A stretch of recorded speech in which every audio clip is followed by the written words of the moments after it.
Running a major city is no easy feat, especially when it comes to managing finances. Take New York City as an example. With over 8 million residents spread across its 5 boroughs, the city faces a daunting task of keeping the lights on, the streets clean, and services running smoothly for everyone. However, New York isn't alone in its struggles. Cities across the United States are dealing with financial woes that could have serious consequences for their residents. Recent studies show that 53 of the largest cities in the country haven't generated enough revenue to cover their expenses. This shortfall can be attributed to a drop in sales tax revenue, lower business tax income, and fewer tourists staying in hotels. These factors have combined to create a challenging financial situation that cities must navigate. Some public officials are taking steps to control spending, aiming to avoid excessive debt that could lead to even more problems. For instance, rising debt can result in dirtier streets, fewer public services, and difficult decisions that local governments must make to balance their budgets. Cities facing financial challenges often struggle with cash flow problems. While they might hope for revenue growth, options are limited. Increasing taxes is one possibility, but it can be unpopular with residents and businesses. Alternatively, they may need to cut services or benefits to make ends meet. So, why are so many U.S. cities going broke, and what does it mean for residents? The reasons are complex and multifaceted, including economic fluctuations, changes in consumer behavior, and shifts in demographics.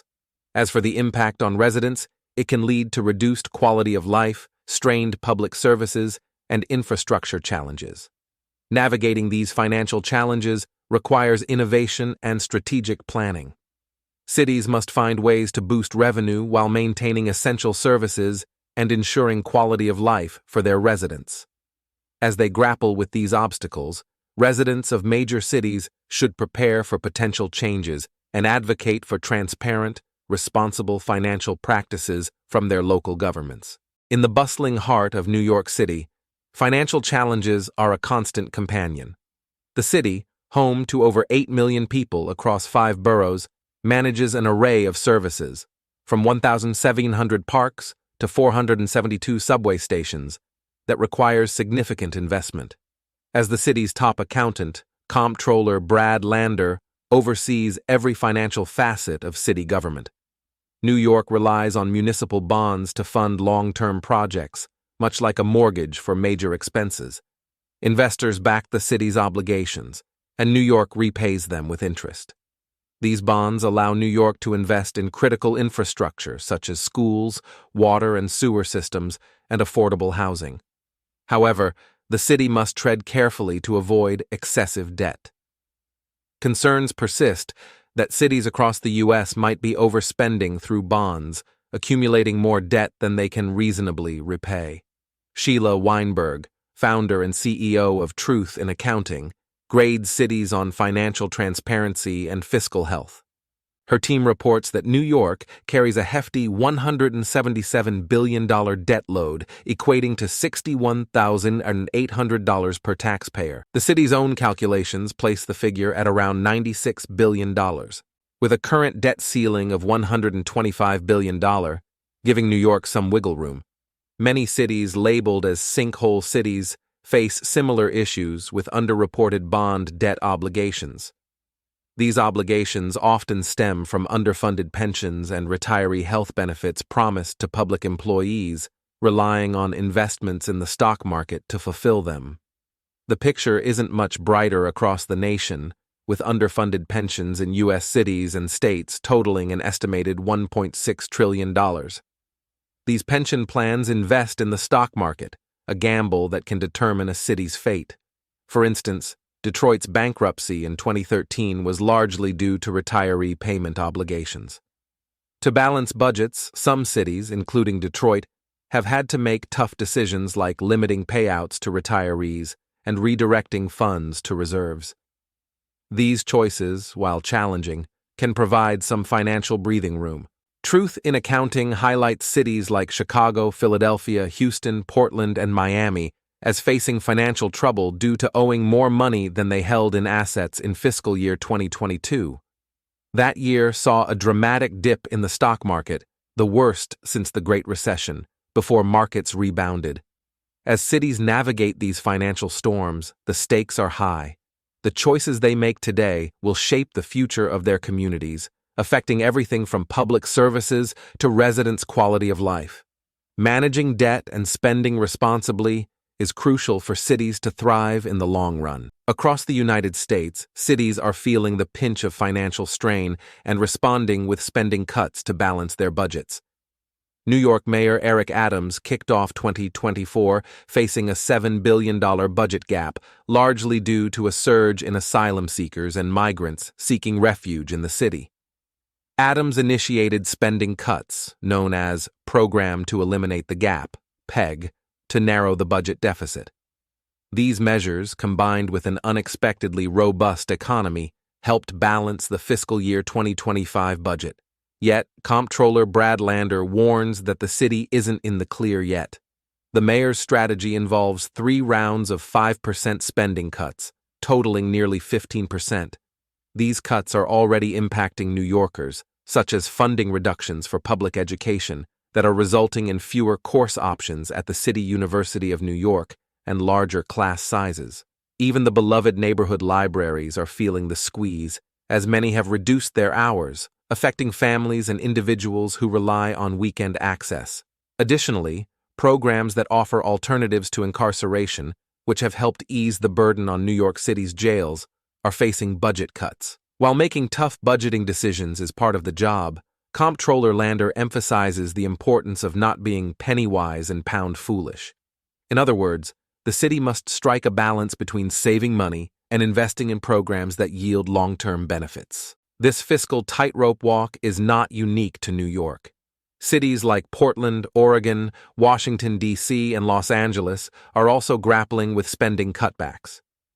In these cities, rising wages are outpacing revenue growth, causing budgetary gaps that must be addressed. Leaders in Portland face a looming fiscal cliff as they run out of funds to tackle their existing financial issues. Los Angeles County is experiencing stagnant revenue growth, which is expected to limit its ability to fund current commitments and makes it challenging to consider new initiatives. In the meantime, Portland's leaders are confronted with an ongoing disparity between the demand for resources and the available funds, creating an uncertain financial future. Ultimately, city officials must navigate these turbulent waters with strategic foresight, ensuring that spending cuts don't compromise essential services and long-term community well-being. As urban centers grapple with these budgetary dilemmas, residents may feel the effects in various aspects of daily life, making the need for responsible management all the more crucial. Cities across the United States tap into the bond market to raise funds from investors, using credit as a key financial tool. Cities like Portland boast a AAA credit rating, making them attractive destinations for investors seeking safe places to park their cash. The interest earned on municipal bonds is exempt from federal taxes, which helps state and local governments keep borrowing costs low. 3 major credit rating agencies, Fitch, Moody's, and S&P, grade cities based on their ability to repay debts. Fitch's scale ranges from AAA to BBB for investment-grade ratings and BB to D for speculative-grade or junk ratings. Cities such as Chicago have historically struggled with lower credit ratings, often residing in the junk bond category. However, recent improvements in Chicago's ratings have been linked to proactive steps toward future pension obligations, such as advance payments. Mayor Lori Lightfoot of Chicago emphasized fiscal discipline, balancing the budget without raising the city's base property tax.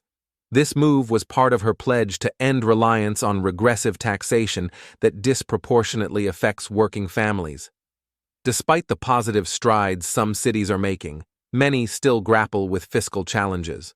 Voters may believe cities are managing their finances prudently, but in reality, some employ budgeting gimmicks to avoid raising taxes while still offering a plethora of services. Beyond traditional financial concerns, climate change poses a new and costly challenge for cities. Cities must account for climate risks when underwriting bonds and invest in infrastructure to protect against the increasing frequency and severity of storms and hurricanes. For coastal cities, these investments are particularly vital in safeguarding against future disasters. Cities must navigate the delicate balance between managing debt and investing in their communities. While achieving and maintaining a high credit rating is a positive sign, it doesn't guarantee long-term financial stability. Cities must remain vigilant, adapting to evolving challenges and securing a sustainable future for their residents. When crises strike, city leaders often look to the federal government for support. During the pandemic, the model of New York City, an economic and cultural powerhouse, was put to the test.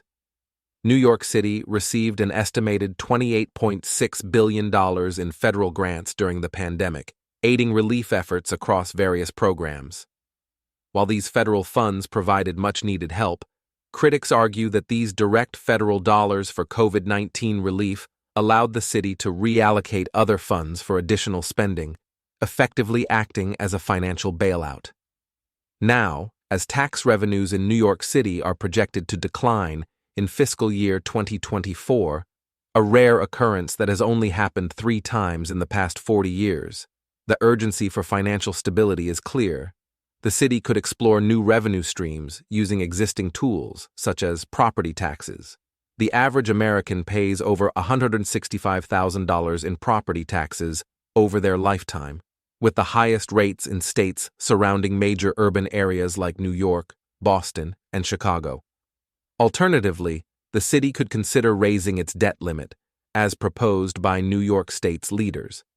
However, this strategy carries its own risks. Raising the debt limit could postpone the inevitable by addressing immediate capital needs, such as unsafe school conditions, overcrowding, and aging infrastructure. Still, the long-term consequences of accumulating more debt could lead to greater financial instability. City leaders must weigh these options carefully, as there is a delicate balance between managing debt and ensuring vital services remain intact. State and local governments are bound by balanced budget requirements to prevent unsustainable debt, but these rules can sometimes create a false sense of security. Elected officials often claim balanced budgets, but they may rely on accounting maneuvers to achieve this illusion. The path forward requires innovative financial planning and transparency from city leaders. As cities navigate these challenging times, they must make strategic choices that will not only address immediate needs, but also set a sustainable course for the future. Responsible fiscal management and clear communication with residents are key to navigating these complex financial waters.